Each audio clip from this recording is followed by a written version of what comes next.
The research vessel Zenith's Grace drifted silently through the void, its hull gleaming under the light of distant stars. Inside the ship, three beings from different corners of the galaxy worked together on what should have been a routine mission. Dr. Zixtel, whose insectoid body clicked and whirred with each movement, studied the data streams flowing across her multifaceted screen. Her compound eyes processed information at speeds that would dizzy most species, but today she felt unusually troubled. Ambassador Quell stood nearby, his crystalline form refracting the ship's lights into dancing rainbows across the metal walls. His species communicated through harmonic vibrations that resonated through his mineral body, creating music that others found beautiful, but that he used purely for speech. Today his tones carried notes of concern as he reviewed the diplomatic protocols for contact with primitive species. Velthan floated in his containment suit, a being of pure gas and energy who had volunteered for this mission despite the dangers of working in solid matter environments. His thoughts flowed like electric currents through specialized conductors that allowed him to interface with the ship's systems. Of the three, he understood technology best, but even he felt uncertain about their destination. Their target was a small blue and green world in an unremarkable star system, a planet the Galactic Council had designated as a death world.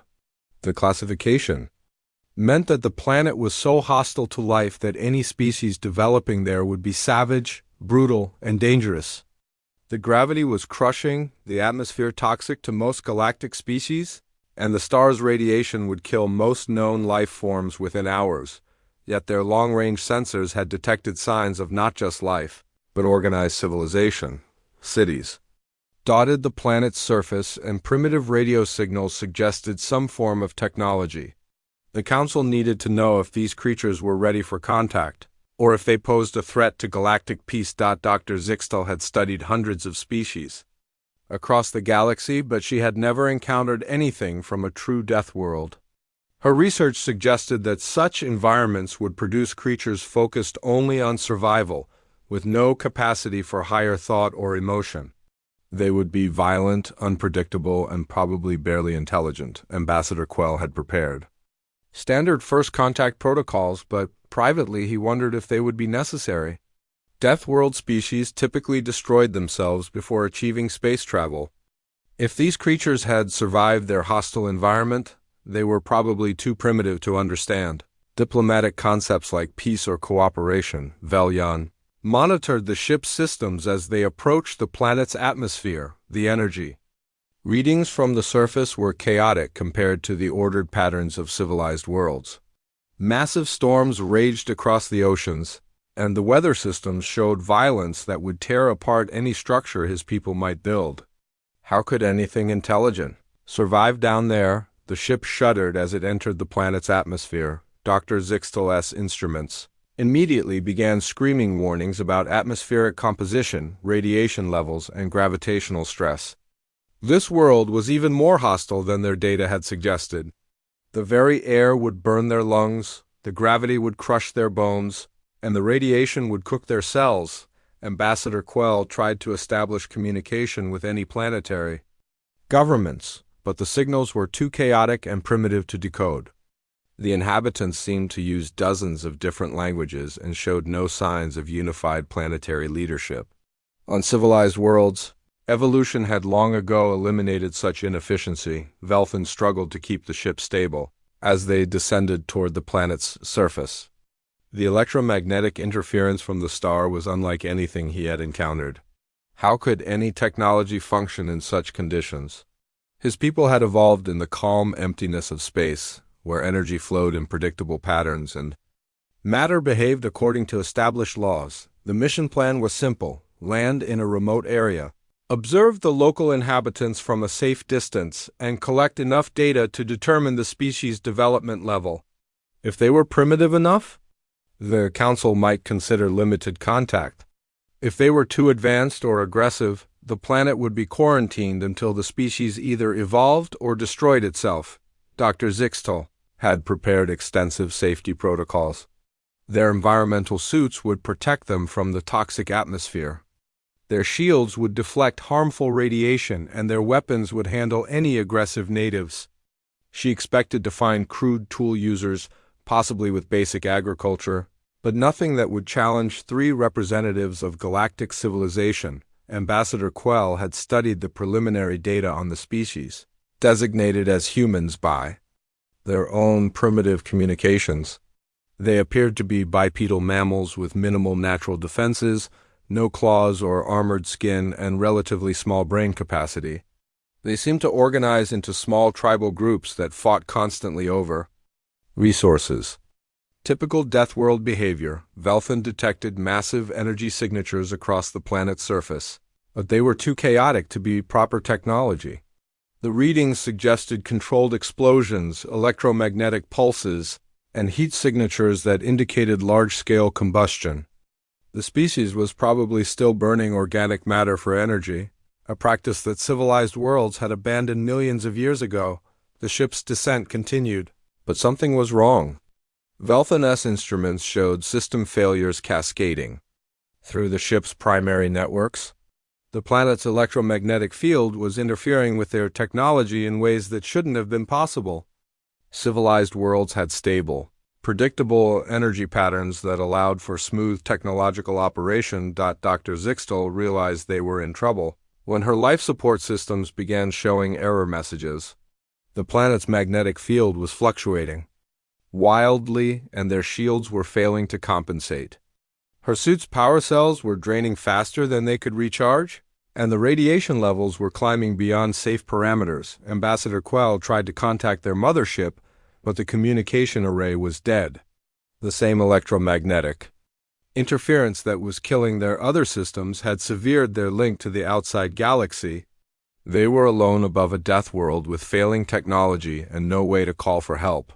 Velthan made the decision that would change everything. With their ship dying around them and no choice but to land or crash, he aimed for what looked like an uninhabited mountain range. Better to face the unknown dangers of the planet's surface than to die in the cold vacuum of space, the ship screamed through the atmosphere, its hull heating to dangerous levels as Velthan fought to maintain control.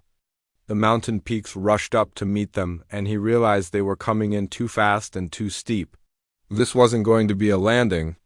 This was going to be a crash. The Zenith's grace struck the mountainside with tremendous force, carving a deep scar through rock and earth before coming to rest in a valley surrounded by towering peaks. The three aliens found themselves stranded on a death world with damaged equipment, failing life support, and no way to contact the outside galaxy. They had come to study primitive Deathworlders. Instead, they were about to discover what those Deathworlders were truly capable of. Jake Morrison had been hiking alone for 3 days when he saw the fire in the sky. The bright streak cut across the morning clouds like a shooting star, but shooting stars didn't make that kind of sound. The deep rumble that followed shook the ground beneath his feet and sent birds flying from every tree in the valley. He stood on the ridge overlooking the Colorado wilderness, his backpack heavy with supplies for another week in the mountains. Jake had served 2 tours in Afghanistan before becoming a wilderness guide, and his instincts told him that whatever had just crashed was big and potentially dangerous. Most people would have turned around and headed back to civilization. Jake started moving toward the crash site. The hike took him 4 hours through rough terrain. He followed the scar in the earth where something had torn through the forest, leaving a trail of broken trees and scorched rock. The smell of burning metal filled the air, and Jake could see smoke rising from the valley ahead. His military training kicked in as he approached the wreckage, moving carefully and staying alert for any signs of danger. What he found defied everything he thought he knew about the world. The crashed object was clearly not from Earth. Its hull was made of materials that seemed to shift color in the sunlight, and strange symbols covered its surface. The ship was about the size of a small airplane, but its design was unlike anything human technology had ever produced. Jake circled the wreckage carefully, looking for survivors. The ship's hull had cracked open in several places, and he could see movement inside. His first instinct was to call for help, but his radio showed no signal in the deep mountain valley. Whatever was in that ship, he was their only hope for rescue. The first alien he saw nearly made him run. Dr. Zixtal emerged from the wreckage like something from a nightmare, her insectoid body clicking and twitching as she struggled to move. Her compound eyes reflected the sunlight in ways that hurt to look at, and her movements were jerky and unnatural. But Jake noticed something else. She was injured and afraid. Ambassador Quell came next, his crystalline form flickering with weak lights. Jake had never seen anything like him, a being that looked like living glass but moved with obvious intelligence. Strange musical sounds came from the crystal creature, and Jake realized it was trying to communicate. The alien's lights were dim, and cracks ran through his structure like fractures in ice. Velthin was the most alien of all, a being of gas and energy contained in a damaged suit. Jake could see the creature's essence swirling inside the transparent container, but the suit was sparking and leaking. The gaseous being was dying, and Jake didn't know how to help something he couldn't even touch. The three aliens huddled together near their destroyed ship, clearly terrified. Their equipment was sparking and failing, and Jake could see that their environmental suits were damaged. They were breathing something other than Earth's atmosphere, and their suits were running out of whatever kept them alive. Jake's military training had taught him to assess situations quickly and act decisively. These beings were injured, stranded, and dying. Everything else could wait. He dropped his backpack and started working. First, he used his emergency tarp to create a shelter that would protect them from the sun and wind.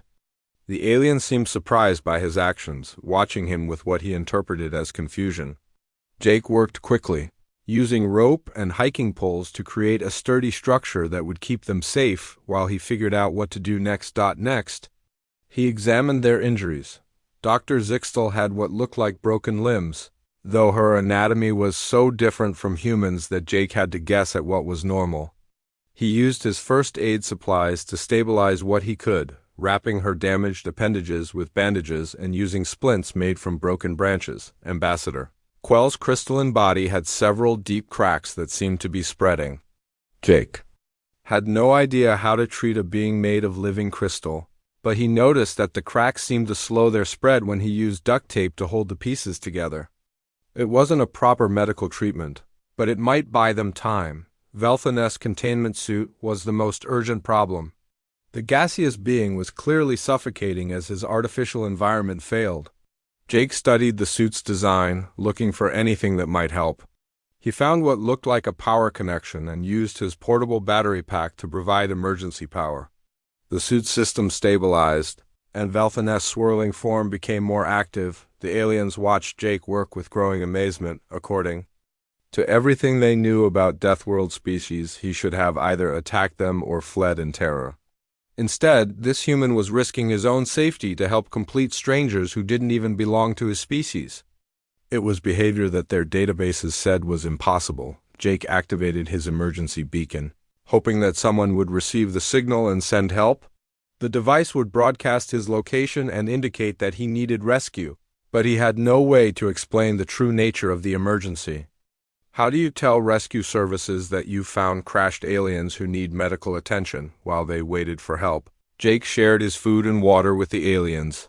He had no idea if human food would be safe for them, but they seemed grateful. For the offer, Dr. Zixtal managed to consume some of his energy bars, while Ambassador Quell seemed to absorb nutrients directly from the water. Velthin couldn't eat in any traditional sense, but Jake noticed that the being's colors brightened when he placed solar panels from his equipment near the containment suit. As the hours passed, Jake began to understand that these beings were intelligent and peaceful. They showed no signs of aggression, and their body language suggested fear rather than hostility. He started trying to communicate, using simple gestures and drawings in the dirt. The aliens seemed to understand his intentions, and Dr. Zixtal began responding with her own gestures. The breakthrough came when Ambassador Quell activated a small device that had survived the crash. The device projected holographic images that showed their home worlds, their species, and their peaceful intentions. Jake realized that these beings were explorers, not invaders. They had come to Earth to study, not to conquer. When the rescue helicopter finally appeared over the valley, Jake felt a mixture of relief and worry. He was glad that help had arrived, but he had no idea how the outside world would react to first contact with alien life. As the helicopter circled looking for a place to land, Jake made a decision that would change everything. He would protect these beings just as he had protected his fellow soldiers in Afghanistan. They were under his care now, and he would not let anyone harm them. The helicopter touched down in a clearing 50 meters away, and Jake saw the rescue team approaching. He stood between the aliens and the newcomers, his body language making it clear that he was protecting his charges. The rescue team stopped, staring in shock at the impossible scene before them. Jake Morrison, wilderness guide and former Marine, had just become humanity's first ambassador to the stars. The rescue team stood frozen for several long moments, trying to process what they were seeing. Captain Tony Rodriguez had been flying search and rescue missions for 8 years, but nothing had prepared him for this. Dr. Lisa Carter, the xenobiologist who had insisted on joining the mission when they detected the strange energy readings, felt her heart racing as she stared at the 3 alien beings huddled under Jake's makeshift shelter. Maria Santos, the mountain rescue specialist, was the first to move forward. Her training had taught her to focus on immediate medical needs regardless of circumstances, and she could see that both the human and the aliens were in distress. She approached slowly, her hands visible and empty, speaking in a calm voice that she hoped would translate across species barriers. Jake watched the rescue team carefully, his protective instinct still active. He had seen how some people reacted to things they didn't understand, and he wasn't going to let fear or panic harm the beings he had been protecting. When Maria showed her medical supplies and gestured toward the aliens, Jake nodded and stepped aside, but remained close enough to intervene if necessary. Dr. Carter pulled out her tablet and began documenting everything she could see. The aliens' technology, their anatomy, their behavior patterns, all of it was beyond anything science had predicted. She had spent her career studying the possibility of extraterrestrial life, but actually meeting aliens face-to-face was overwhelming. Her hands shook as she took photos and notes, trying to capture every detail. Ben Cooper, the team medic, knelt beside Ambassador Quell and examined the cracks in his crystalline structure. Jake had done surprisingly good work with the duct tape, but Ben could see that the damage was spreading. He had no idea how to treat a being made of living crystal, but his medical training told him to stabilize the patient first and worry about the details later. The aliens watched the new humans with the same mixture of fear and amazement they had shown toward Jake. Dr. Zixtal's compound eyes tracked every movement, analyzing the newcomers' behavior patterns. These Deathworlders were acting just like Jake had, focusing on providing help rather than demanding explanations or showing aggression. Velthan's containment suit was still running on Jake's battery pack, but the power levels were dropping steadily. Ben noticed the problem and began examining the suit's connections, trying to understand how the alien technology worked. The gaseous being inside the suit pulsed with brighter colors when Ben's fingers found what seemed to be a secondary power input. Captain Rodriguez established radio contact with the outside world, but struggled to explain their situation. How do you tell military command that you found crashed aliens who appear to be peaceful and in need of medical assistance? The official protocols for first contact were classified far above his security level, and he had no idea what the proper procedures were supposed to be. Dr. Carter managed to activate the translation device that Ambassador Quell had used with Jake earlier. The holographic display showed star charts and images of the aliens' homeworlds, but more importantly, it began analyzing human speech patterns and attempting to establish communication protocols. The process was slow and filled with errors, but gradually the aliens began to understand human words. The first successful communication came when Dr. Zixtal managed to say "thank you" in broken English. The words were distorted by her alien vocal cords, but the meaning was clear. Jake smiled and nodded, and the alien scientist's antennae twitched in what might have been relief or gratitude. Ambassador Quell's musical speech began to include human words mixed with his harmonic language. The translation device worked better with his communication method, and soon he was able to express basic concepts in English. His first complete sentence was a question that stunned the rescue team. Why do you help us when we are strangers? The humans looked at each other, unsure how to answer. To them, helping injured beings was simply the right thing to do. They had never considered that other species might view such behavior as unusual or unexpected. Maria finally answered by saying, "Because you need help and we can give it."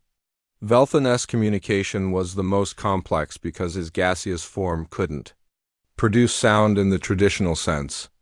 The translation device converted his electromagnetic patterns into text that appeared on Dr. Carter's tablet. His first message was longer and more detailed. "Your species defies all predictions about Deathworld inhabitants. We expected violence and found compassion." As the afternoon wore on, the aliens began to share more about themselves and their mission. They explained that they were researchers from the Galactic Council, sent to study what they had believed would be a primitive and dangerous species.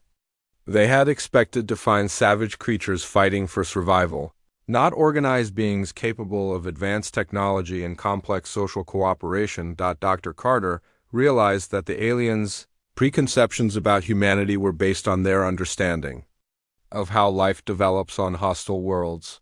In their experience, dangerous environments produce dangerous species. The fact that Earth's harsh conditions had instead produced beings capable of self-sacrifice and cooperation was something completely outside their scientific models. The weather began to change as evening approached. Dark clouds gathered over the mountains and the wind picked up significantly. Captain Rodriguez checked his weather instruments and saw that a major storm system was moving in faster than predicted. The helicopter couldn't fly in such conditions, and the group would be trapped in the mountains until the weather cleared. Jake immediately began preparing for the storm. He had Maria and Ben help him reinforce the shelter while Dr. Carter and Captain Rodriguez worked on securing the aliens' damaged equipment. The aliens watched in fascination as the humans transformed from a rescue team into a survival group, each person taking on tasks that would benefit the entire group. The storm hit just as they finished their preparations. The wind howled through the valley with a force that made the aliens' environmental suits strain against their damaged seals. Rain fell in sheets that would have been fatal to most galactic species, and lightning struck the peaks around them with devastating power. Dr. Zixtel had never experienced weather like this on her homeworld. Her people lived in controlled environments where storms were prevented by atmospheric processors. The raw power of Earth's weather systems was both terrifying and awe-inspiring. She watched the humans work calmly in conditions that would have killed her species in minutes. Ambassador Quell observed that the humans showed no fear of the storm, treating it as simply another challenge to overcome. His people had evolved on a world where weather was gentle and predictable. The violent chaos of an Earth storm was beyond anything in his experience. Yet the humans adapted to it naturally. Velthan monitored the electromagnetic activity of the storm through his suit's sensors. The energy patterns were chaotic and powerful, nothing like the ordered systems of civilized worlds. Yet somehow human technology continued to function in these conditions, and the humans themselves seemed energized rather than intimidated by the display of natural power. As they huddled together in the shelter, waiting for the storm to pass, the aliens began to understand that they had fundamentally misunderstood what it meant to be a Deathworld species. These humans had not been made savage by their harsh environment. Instead, they had been forged into something stronger and more compassionate than anything the galaxy had ever seen. The storm raged through the night, but morning brought clear skies and the sound of helicopters approaching from multiple directions. Captain Rodriguez had managed to get a message through to his command during a brief break in the weather, and now the full weight of the military was responding to the first contact situation. Jake watched the helicopters land with mixed feelings. He was glad that help had arrived, but he worried about how the military would treat his alien friends. The three beings had spent the night sharing stories about their worlds and their people, and Jake had come to see them as individuals rather than mysterious creatures from space. Commander Steve Hayes stepped out of the lead helicopter, his uniform crisp despite the early hour. He had been briefed on the situation, but seeing the aliens in person was still a shock. His training had prepared him for many scenarios, but not for first contact with peaceful extraterrestrial visitors who needed medical help. Behind him came Dr. Amy Foster, the military's top emergency physician, along with a team of medics carrying advanced medical equipment. Amy had volunteered for the mission despite having no idea how to treat alien patients. Her medical oath was simple: help those who needed healing. Regardless of species, the aliens watched nervously as more humans arrived. Dr. Zixtal's compound eyes tracked each newcomer, analyzing their behavior patterns and trying to determine their intentions. In her experience, when military forces appeared, violence usually followed. But these humans seemed focused on providing assistance rather than capturing prisoners. Ambassador Quell used his translation device to communicate with Commander Hayes, explaining their peaceful mission and expressing gratitude for the rescue efforts. The commander listened carefully, asking questions about their technology and their homeworlds. His questions were curious rather than threatening, and he showed genuine interest in learning about their cultures. Dr. Foster immediately began examining the aliens' medical conditions with Jake and Ben's help. Velthan's containment suit was failing faster now, and she could see that the gaseous being was in serious trouble. She had no idea how to treat a creature made of energy and gas, but she was determined to find a way, working with the translation device. Dr. Foster managed to understand the basic principles of Velthan's life support system. The suit maintained a specific mixture of gases at precise pressures and temperatures. She began connecting human medical equipment to the alien technology, jury-rigging a hybrid system that could keep Velthan stable while they figured out a permanent solution. Jake helped Dr. Foster understand what he had learned about each alien's needs during the night. Dr. Zixtal required a specific humidity level and protection from Earth's oxygen, which was toxic to her species. Ambassador Quell needed precise electromagnetic fields to maintain his crystalline structure. Velthan needed the most complex support system, requiring multiple gases and energy inputs to survive. More helicopters arrived throughout the morning, bringing scientists, linguists, and engineers who had been hastily assembled from research institutions across the country.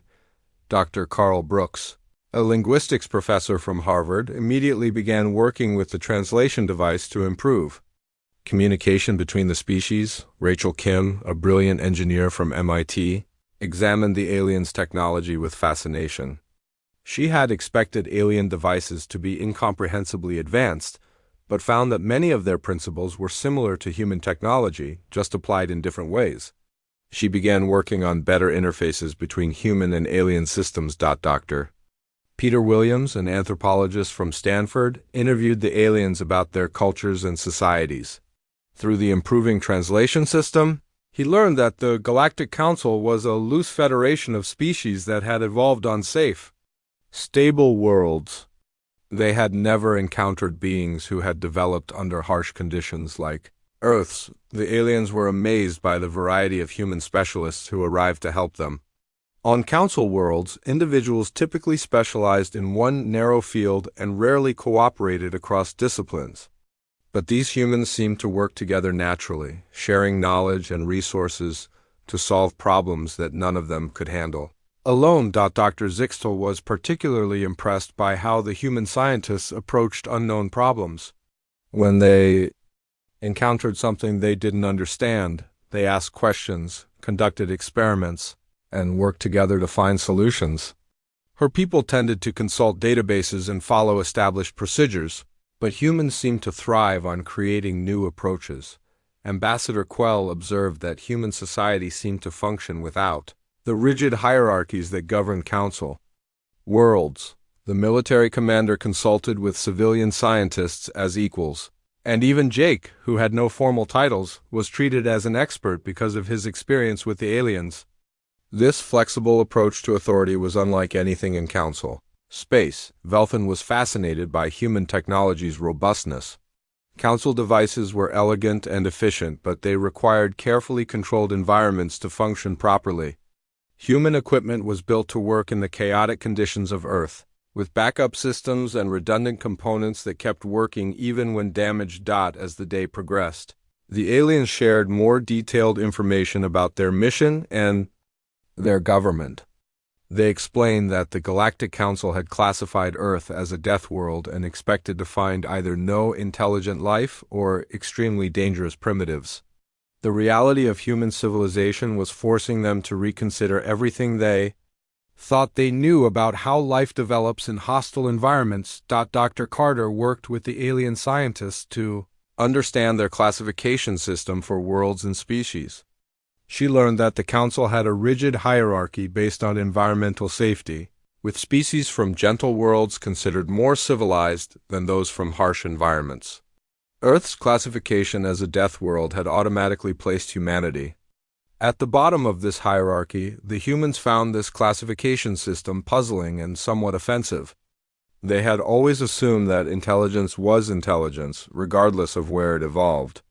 The idea that environmental conditions determined a species' worth was foreign to human thinking, and several scientists began developing arguments against the Council's prejudices. Jake spent time with each alien, learning about their individual personalities and dreams. Dr. Zixtal was curious about everything, constantly asking questions about human biology, culture, and technology. Ambassador Quell was philosophical, interested in the deeper meanings behind human behavior and society. Velthan was artistic, finding beauty in human engineering and the patterns of Earth's natural systems. As evening approached, the aliens faced a difficult decision. Their rescue ship would arrive soon, along with Council representatives who would want to interrogate them about their experiences. They had to decide whether to report honestly about human capabilities and compassion, or to follow standard protocols, and recommend continued quarantine for the Death World species. The choice was made easier by the events of the day. They had watched humans work tirelessly to save 3 alien strangers, showing levels of cooperation and selflessness that exceeded anything they had seen in Council space. These Deathworlders had proven that environmental hardship created strength, rather than savagery. Dr. Zixtal looked at her human friends and made a decision that would change the galaxy.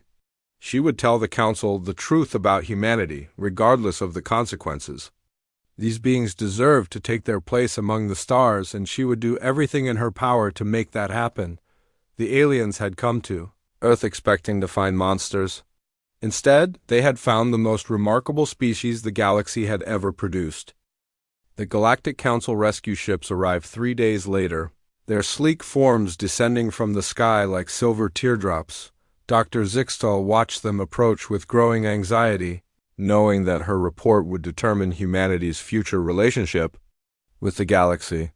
Behind the rescue vessels came something that made her compound eyes widen in alarm: a Council enforcement fleet. Ambassador Quell's crystalline form flickered with distressed harmonics as he recognized the massive warships emerging from hyperspace. The Council had not sent these ships to rescue 3 researchers. They had come to deal with what they perceived as a threat from a Deathworld species that had developed beyond predictions. Velthan's gaseous form swirled anxiously within his repaired containment suit as he monitored the electromagnetic signatures of the approaching fleet. The energy patterns were those of weapon systems charging and defensive shields activating. The Council was preparing for war, not diplomacy. Jake stood beside his alien friends, watching the ships land in the valley below their mountain shelter. Over the past 3 days, he had grown to care deeply about these beings who had opened his eyes to the wonders of the galaxy. Now he feared that their friendship might lead to conflict between Earth and space. Commander Hayes had been in constant communication with world leaders since the aliens' arrival. The news of first contact had spread quickly through government channels, and every major nation was demanding answers. Some wanted to capture the alien technology, others wanted to establish trade relationships, and a few were calling for military action against the perceived alien threat. Dr. Foster had successfully stabilized all 3 aliens using a combination of human medical technology and their own life support systems. Velthan was breathing more easily. Dr. Zixtal's injuries had healed with remarkable speed, and Ambassador Quell's crystalline structure had been reinforced with synthetic materials that actually improved his durability. The Council representatives who emerged from the rescue ships were unlike the three friendly researchers. These were officials from species that had never known hardship, beings who had evolved in carefully controlled environments where every challenge had been eliminated by their ancestors. They wore elaborate uniforms and moved with the arrogance of those who had never faced real danger. High Counselor Vextara, a being from a species that looked like floating jellyfish, led the delegation. Her people had evolved in the gentle seas of a moon where the worst threat was a mild current. She had studied Deathworlds only in theory and believed that any species surviving such conditions must be inherently violent and unpredictable. Dr. Zixtel activated her translation device and began her report to the council delegation. She spoke carefully but honestly about her experiences, describing how humans had rescued them, provided medical care, and shared their resources with complete strangers. She emphasized that every human they had met had shown remarkable compassion and intelligence. High Counselor Vextara listened to the report with growing skepticism. According to every scientific model the Council possessed, Deathworld species were supposed to be savage and territorial. The idea that such beings could develop advanced civilization while maintaining peaceful intentions seemed impossible. She concluded that the humans must be deceiving the researchers. Somehow, Ambassador Quell tried to support his colleague's testimony by sharing recordings of human behavior that he had captured with his crystalline memory matrix. The footage showed Jake's initial rescue, the storm survival, and the coordinated efforts of multiple human teams to provide assistance. But the council officials dismissed the evidence as either fake or staged. Velthan presented his analysis of human technology, explaining how it was designed to function in chaotic environments rather than controlled ones. He argued that this approach actually made human devices more reliable and adaptable than council technology. The officials found this claim offensive, suggesting that their advanced civilization was somehow inferior to primitive Deathworld. Engineering. Jake watched the proceedings with growing frustration. The council representatives seemed determined to view humanity as a threat regardless of evidence to the contrary. They spoke about humans as if they were dangerous animals that needed to be contained, not intelligent beings worthy of respect. And friendship. Dr. Carter had prepared a comprehensive presentation about human civilization, including evidence of art, music, literature, and scientific achievement.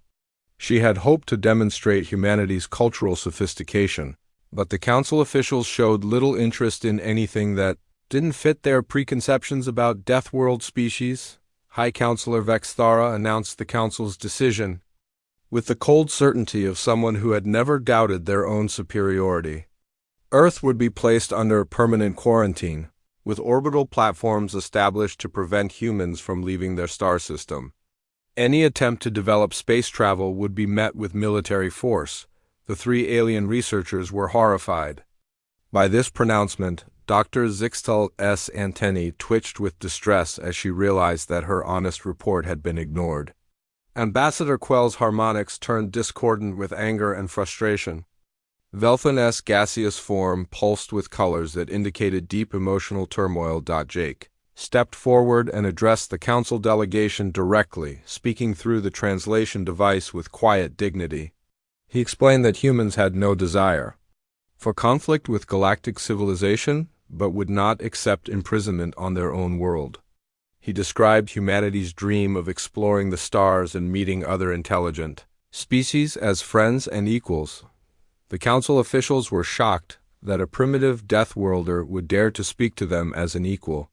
High Counselor Vextara ordered Jake to be silent and threatened to have him arrested if he continued to interfere in galactic affairs. Her arrogance finally pushed the three researchers past their breaking point. Dr. Zixtel made a decision that violated every protocol of council service. She activated her ship's communication array and began broadcasting everything she had experienced on Earth directly to the galactic information networks. Her message included footage of human rescue efforts, recordings of scientific cooperation, and detailed analysis of human society's peaceful nature. Ambassador Quell joined the broadcast, using his diplomatic access codes to ensure the message reached every council world. He spoke passionately about human compassion and courage, comparing their behavior favorably to the indifference and prejudice shown by council officials. His words carried the weight of his diplomatic authority and decades of service. Velthan added his own testimony to the broadcast, sharing his recordings of human technology and engineering. He demonstrated how human devices had saved his life and how human ingenuity had solved problems that council science had never even considered. His technical analysis proved that humans were already more advanced than many council species. The BROADCAS spread across the galaxy within hours, reaching billions of beings on thousands of worlds. Many of these species were themselves from harsh environments and had been classified as inferior by the Council's hierarchy.